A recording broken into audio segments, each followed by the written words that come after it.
Madam President. The senator from Ohio. Madam President, I'm here on the floor this evening to talk about the troubling state of our economy today and what needs to be done to get it back on track. The Labor Department reported last week that the Consumer Price Index, CPI, rose by 5.4% on an annualized basis. That accounts for the largest year-to-year inflationary increase in 13 years. And we're feeling it. There's no question inflation's on the rise. We're paying more for everything, from groceries to buying furniture to cars, even pumpkins for Halloween. Yes, the U.S. Department of Agriculture just told us that pumpkins year to year are going to see on average, 15.7% increase in prices. So you might have to get a little smaller pumpkin this year. And of course, we're paying more at the pump. On average, a staggering 42% increase this year. 42% increase. This is both because of increased demand, but also because there's less supply as the new administration, the Biden administration, has put more regulations or handcuffs on American energy production. And don't forget the higher heating bills, about 25% higher this year as compared to last year. Just as this cooler weather begins to come in, we're all going to be paying more on our utility bills, particularly for natural gas. If all this isn't bad enough, workers' wages are not keeping up with these price spikes. I'd love to see wages going up, but honestly, if you look at the data, it says that since President Biden took office, wages after inflation, adjusted for inflation, are down almost 2%, 1.9% lower. Remember, before the pandemic started, in February of 2020, we had the 19th straight month of wage increases of 3% or more on an annualized basis, well above inflation. Now we're seeing just the opposite. This means a pay cut for the middle class. The damaging effect of this hidden inflation is in part the result of actions that were taken by the Biden administration and by Democrats here in Congress to overheat the economy through unprecedented levels of government spending. What do I mean by that? Well, you'll recall that economist and former Secretary of the Treasury in the Clinton and Obama administrations, Larry Summers, said early this year, as Democrats were talking about this huge new spending bill that they ended up passing without a single Republican input or vote in March, he said, if you do this, it's going to cause inflation. He warned about it because he had seen this movie before. When you've got an economy that's already improving and you overheat it with massive amounts of stimulus. Remember, the $1.9 trillion that was spent in March was the highest level ever spent. It was the biggest program ever passed by either House of Congress. $1.9 trillion. We forget how much money that is. He recognized that this bill contained billions in stimulus funding, social service spending, the stimulus checks. And those were going to fuel the demand side of the economy. And they did. Not just the stimulus checks, but other things as well. COVID funds to all kinds of institutions, continuing generous unemployment insurance supplement that paid 42% of American workers more to go on unemployment than to go back to work. All of this added up to a huge influx of social spending, government spending, borrowed money, but government spending into the economy that everyone who was looking at it objectively, I believe, knew was going to be a problem. Early this year, before the Democrats passed this $1.9 trillion spending bill, the nonpartisan Congressional Budget Office here on Capitol Hill told us that the economy was already recovering. And that's what outside economists were saying as well. Everybody was looking at the economy and saying, you know, in January, February, going into March, the economy was improving nicely. In fact, the Congressional Budget Office, again, nonpartisan group up here, said the economy is going to get back to its pre-pandemic level by mid-year, by June 30th. And it did. The stimulus was really poorly timed. Instead of allowing the recovery to continue steadily, it effectively poured fuel on an already hot economy, which led to the surging inflation we're seeing now. The White House likes to say that the inflation we're experiencing is transitory. That's the word that they've been using. In other words, it'll pass as Congress passes more legislation to fix the economy, I suppose. Unfortunately, it has not been transitory. And I haven't seen anybody who's looking at this objectively say that it will be transitory. In fact, I saw an analysis today from an outside group, nonpartisan group, that said they're unfortunately convinced that this high inflation is going to continue next year as well. I hope it's not true, but that seems to be the consensus. Economists across the spectrum, even the International Monetary Fund, are now saying that rising inflation is dampening future economic growth. You would think all this would cause a policy shift by the administration, pulling back on the stimulus, doing things to actually help on the supply side of the economy. But rather than changing course from the policies that contribute to this high inflation and this demand side stimulus, Democrats want to double down with a $3.5 trillion plus massive tax and spending spree that would spend trillions to fund social programs, expand government entitlements, and encourage more consumer demand, fueling more inflation. What makes this proposal even more concerning is Democrats want to pay for it by hurting the economy more with big tax increases. Some say it's the biggest tax increase in 50 years. Some say it's the largest tax increase in history. It depends, I guess, where they end up. But we know it will increase taxes on pretty much everybody. The Joint Committee on Taxation has done an analysis and said, yes, it's going to increase taxes on middle-income workers. Why? Because it increases taxes on businesses, and they say that about 70% of that tax increase will be borne by workers. That's, again, the nonpartisan Joint Committee on Taxation. So it's taxes not just on businesses, large and small, but it's also on workers, on farmers, on manufacturers. This increased spending, combined with job-killing tax increases, could lead to the kind of stagflation, low growth, high interest rates, high inflation that we had back in the 1970s. We hope never to see that again. And yet, if we don't change course, we could be heading toward that direction.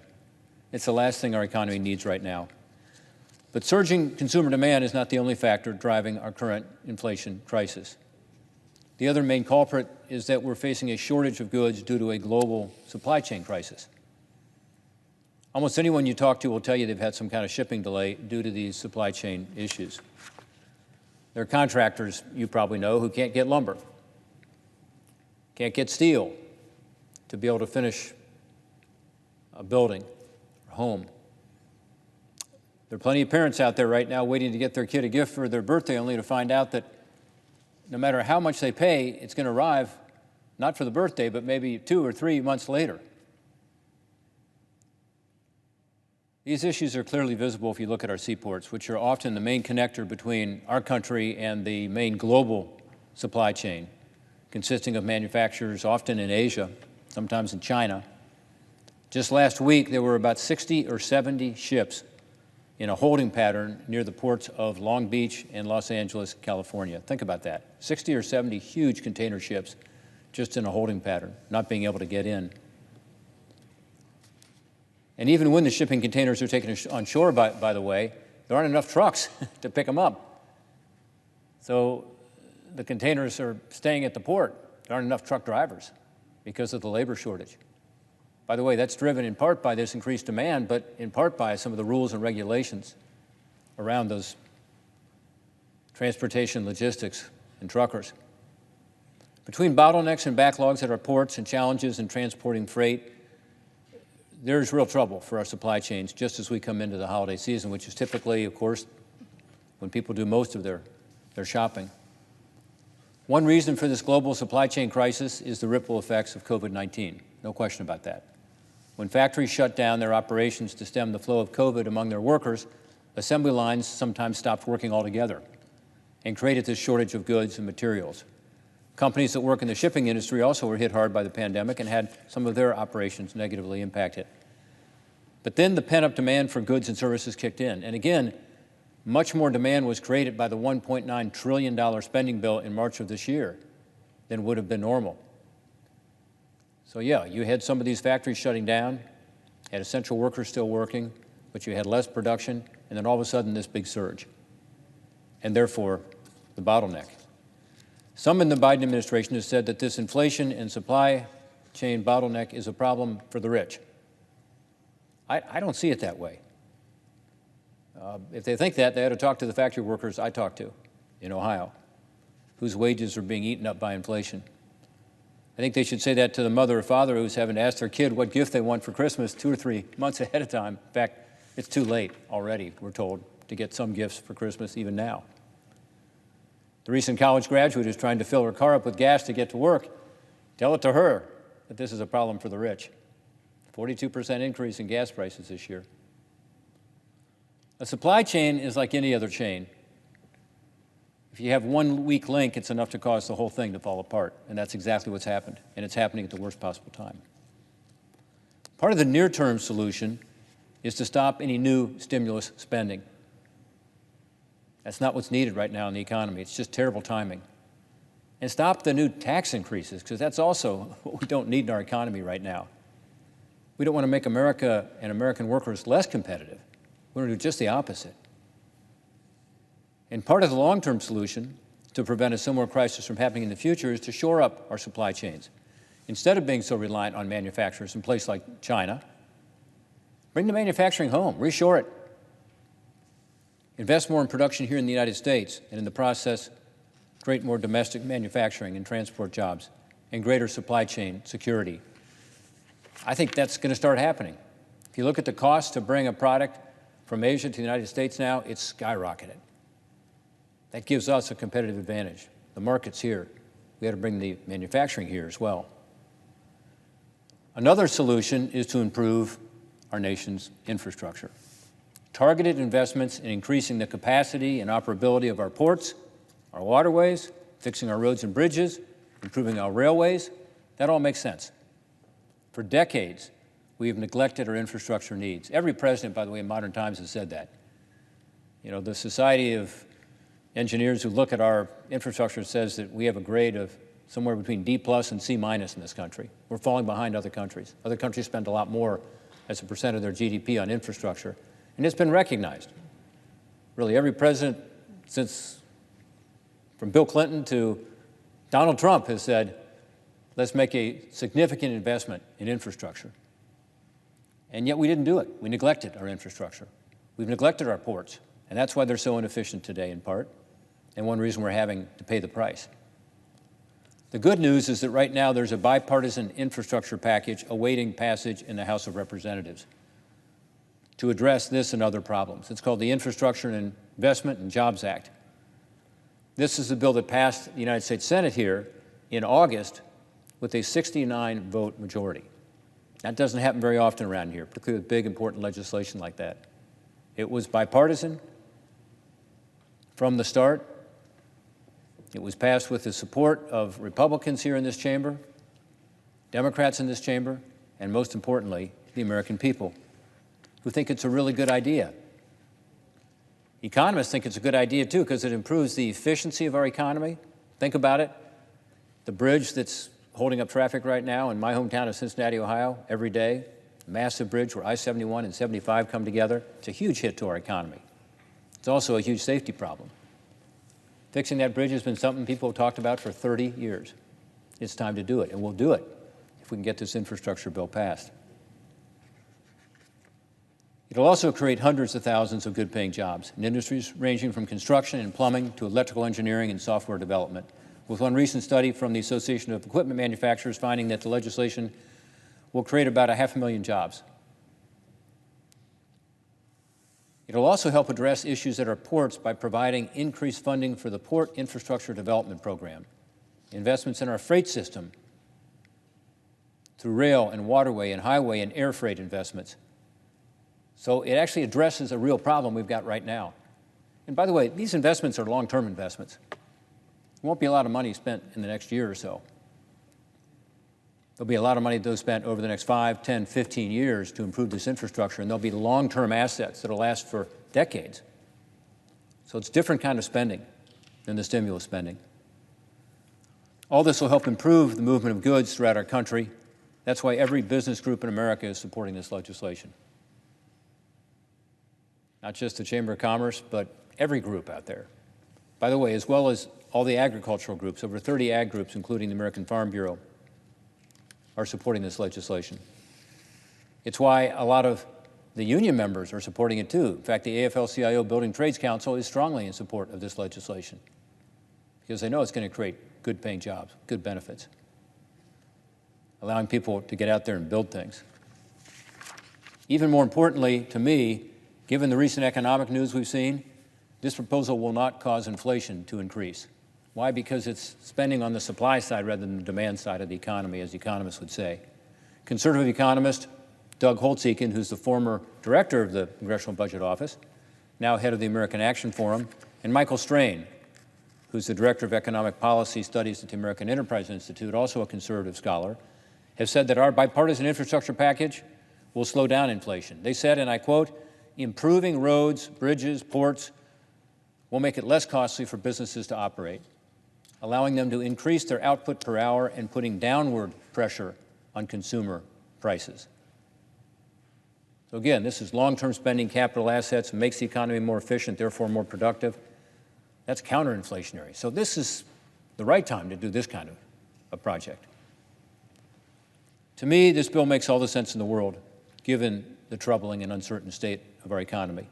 It gets relief to our supply chains.